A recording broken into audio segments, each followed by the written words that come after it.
বেঈমান বিশ্বাসঘাতকদের দল হচ্ছে বিজেপি। এই যে মুসলমানদের উপরে বিজেপির এত রাগ কেন? বিজেপি ভারতবর্ষের স্বাধীনতা আন্দোলনের সঙ্গে বেঈমানি বিশ্বাসঘাতকতা করেছেন। ওদের যে ওই নেতা সাভারকার 13টা চিঠি লিখেছে, হে ব্রিটিশ সরকার আমাকে জীবন ভিক্ষা দিন, আমি আপনার চিরকাল দাস হয়ে থাকব। এরা হচ্ছে ব্রিটিশের দালাল, ইংরেজদের দালাল।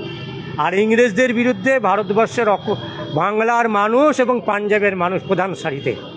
ওরা বলুক না, বিজেপি বলতে পারবে, শুভেন্দু অধিকারী বলতে পারবে, জ্ঞানেশ কুমার বলতে পারবে, নরেন্দ্র মোদী বলতে পারবে যে বন্দে মাতারাম স্লোগান দিয়ে একজনও বিজেপি বা তার আগে আরএসএস নেতা জেল খেটেছে? বরং বাংলায় যখন 42 সালে ভারত ছাড়ো আন্দোলন হচ্ছে, সেই সময় শ্যামাপ্রসাদ মুখোপাধ্যায় বাংলার লাটকে চিঠি দিয়ে বলছেন এই আন্দোলনকে চরমভাবে দমন করতে হবে, এবং সরকারের থেকে তিনি মাতঙ্গিনী হাজরাদের গুলি করে মেরেছেন। এবং বিজেপির চাকর হচ্ছে জ্ঞানেশ কুমার, বেঈমান বিশ্বাসঘাতক। ওরা ইডি দিয়ে পারেনি, সিবিআই দিয়ে পারেনি, এনআইএ দিয়ে পারেনি, তাই নির্বাচন কমিশন, এবং আপনি একটা নাম বলতে ভুলে গেছেন, সেটা সুপ্রিম কোর্টকেও না পেয়েছে।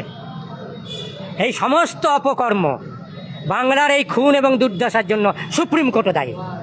তারা এই বেআইনি কাজ, তারা এই সংবিধান বিরোধী কাজ তারা করতে দিয়েছে। এবং এই যে 60 লক্ষ লজিক্যাল ডিসক্রিপেন্সি, এর জন্য সম্পূর্ণভাবে সুপ্রিম কোর্ট দায়ী। ফলে এই বিহার দখল, গণতন্ত্র হত্যার অন্যতম শরিক হচ্ছে সুপ্রিম কোর্ট।